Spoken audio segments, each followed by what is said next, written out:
Welcome to Tokusatsu Film School, the only show on the net that gives you the knowledge and resources to create your own original tokusatsu. On today's show, we're going to show you how to do the third process in making a hero helmet, in which you'll cast off the polyurethane helmet and add the finishing touches.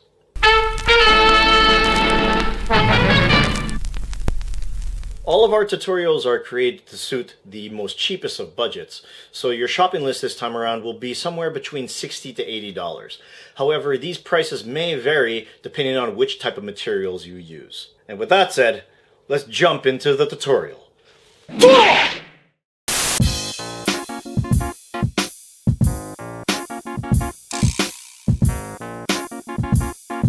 For this tutorial, you'll need the following: rubber gloves, duct tape or clamps to hold the mold together, paper cups, some stir sticks to mix the resin, something like a popsicle stick or some chopsticks. I just went cheap and got a bag full of wooden chopsticks at the 100-yen store. Blue sheets or newspaper to cover your work area, mold release spray, or you could use PAM or oil spray for cooking, 2 or 3 cheap paint brushes, a can of liquid polyurethane resin, a bottle of catalyst or accelerator to go with said liquid resin, some baby powder, some fiberglass mat, a respirator mask. This is very important as you'll be working with liquid resin, which contains highly toxic fumes. Always remember to work with resin in a well-ventilated area and preferably near a fan that exhausts the fumes to the outside, or even do it outside altogether. And finally, you'll of course need your mold. If you take a close look at this mold, it's different from the plaster mold that we did in the last tutorial, but don't worry, as many of the steps follow the same principles as if it were a plaster mold anyways. For this tutorial, we'll be using the silicone mold for Strega's helmet for the sake of convenience on my end. First, you're going to lay down your protective sheets or newspaper on your work area and make sure you have all your tools and supplies near you. The first thing you'll need to do is spray down your mold with mold releaser or your cooking spray or whichever you're going to use for this. Make sure that you spray down every single corner of the mold's insides, or else the helmet might stick to the mold when you cast off in the end. We're going to fill 1 cup with liquid resin, add some baby powder in there, and then mix it until you can't see any of the whites of the baby powder anymore. The baby powder helps the resin reach more of a gelatin or molasses type state, helping make your helmet have a bit more thickness without accelerating the resin's curing or solidifying time. However, at this rate, you'll probably be waiting for up to like 8 hours for this stuff to cure, and nobody wants to do that. So we're going to add a few sprays of catalyst in there and mix it in, which help the cup of resin cure in about even just up to 5 or 10 minutes. Mix it until the resin has become runny and looks like something came out of your nose. Once it's the right consistency, grab your brush and go to town, because you only have a limited amount of time to work with this stuff. This first layer of resin that we're applying will capture all the details of the helmet, much like back in the last tutorial when we were making the first layer of the plaster mold. Make sure all corners of the mold is covered with your resin mix by using your paintbrush. Here's an example of what will happen if you don't hustle. We're left with nothing more than a big resin blob that looks like it just came out of a failed breast implant operation. Now, if you don't want that, act quick. We're going to throw this bitch out and make sure that we clean out all the other leftover crap that's still left inside of our mold. Anyways, let's get back to work. Do the same steps for the other side of the mold, and as usual, be economic about it. Have the other side of the mold underneath the part that you are currently doing, as to not waste resin like I just did with that breast implant you just saw me throw away. One of the parts of the helmet that'll be neglected the most is the bottom area surrounding the neck or jaw. Since this mold will mainly be curing upside down, we want to make sure that a fair amount of the resin is applied to the neck and jaw area of the helmet's mold. Now, I want to make sure that all the details of the helmet are there, so I'm going to mix another layer of resin for good measure. Your second coat of resin will probably cure in about 10 minutes or so, depending on how much catalyst you used. So start cutting down some fiberglass mats into squares and rectangles that'll cover up the entire inside of the helmet. As you can see, I'm not exactly doing the prettiest job and just speeding through this to give you a basic idea, but when you do it for real, spend a little bit more time figuring out this jigsaw puzzle and lay your squares down.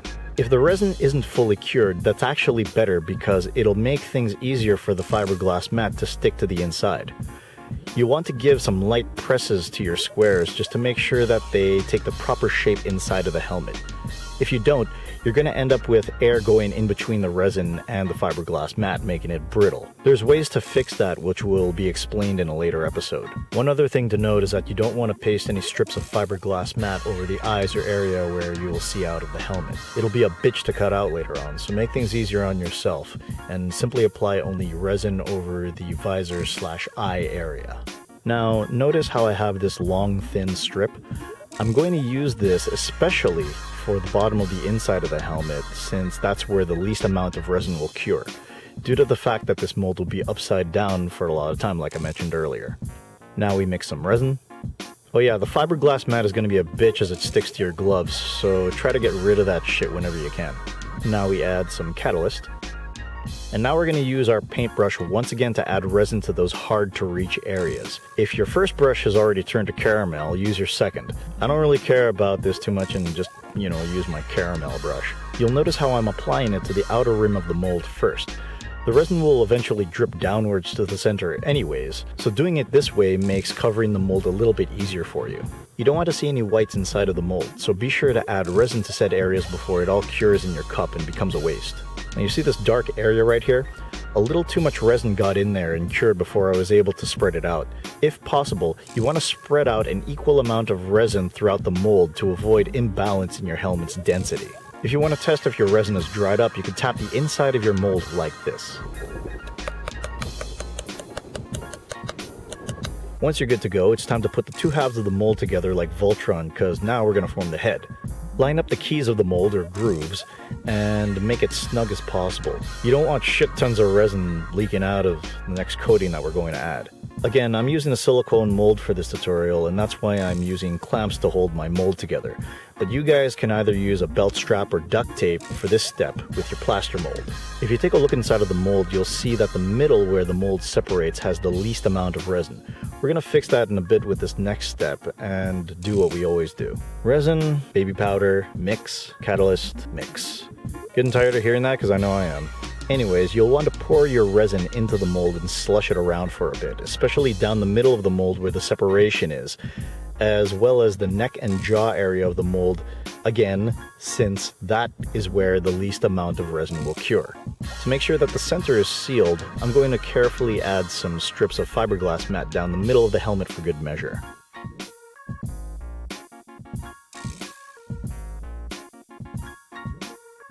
If you're a good student and you actually sat through this video, you'll know what I'm doing right now, but if you're some guy who just skipped to this part, too bad for you, jerk, no soup for you. Let's add our last cup of resin mix to the strip we just put in there, and then slush it around the entire inside of the mold one last time for love. Normally, the helmet will cure within a few hours, but I just let it cure overnight for safety. It's completely up to you though. So now it's morning and the helmet should be cured. Time to open up this bitch and see what we got. Oh look, Christmas. It's not the best work I've done, but at least now you have a better understanding of the process. The mohawk down the center of the helmet is a result of the air escaping from the mold. You can just break that shit off since we'll be sanding it down later on. Now this silicone mold is still intact, but your plaster mold might not be so lucky. Be careful when cracking it open to get your helmet out because it might break. In fact, you might want to carefully use a screwdriver to pry it open. Now remember when I told you to pat down the fiberglass mat in the resin as much as possible? This is what happens when you don't. You get air pockets, and said areas will become brittle. But I'll show you how to fix those in the next episode. This video tended to get a little too long for its own good, but I promise next time we'll be able to cover more of the finishing touches like painting the helmet, adding a visor or a grille, and some clips to the side of the helmet to help keep your helmet together. And that, true believers, is how you cast off your very own original hero helmet. That's it for this episode of Tokusatsu Film School. If you enjoyed this video, please share it with your friends. Also give it a nice thumbs up. And also subscribe to GPTV for more upcoming content. Comments, questions, and suggestions are always welcome, and we do respond to them. So please leave a comment for us in the comments section. You can also contact us on Facebook, Twitter, and Google+, or even directly through our email, garagehero7@gmail.com. Also be sure to check out our original Not Safe for Work Tokusatsu Gun Caliber, as well as our Jidai Geki Fantasy web series, Ayakashi Samurai, which was shot in collaboration with Toei Company Limited, and the YouTube space Tokyo. Tune in next time for more Tokusatsu Film School right here on Garage Pro TV.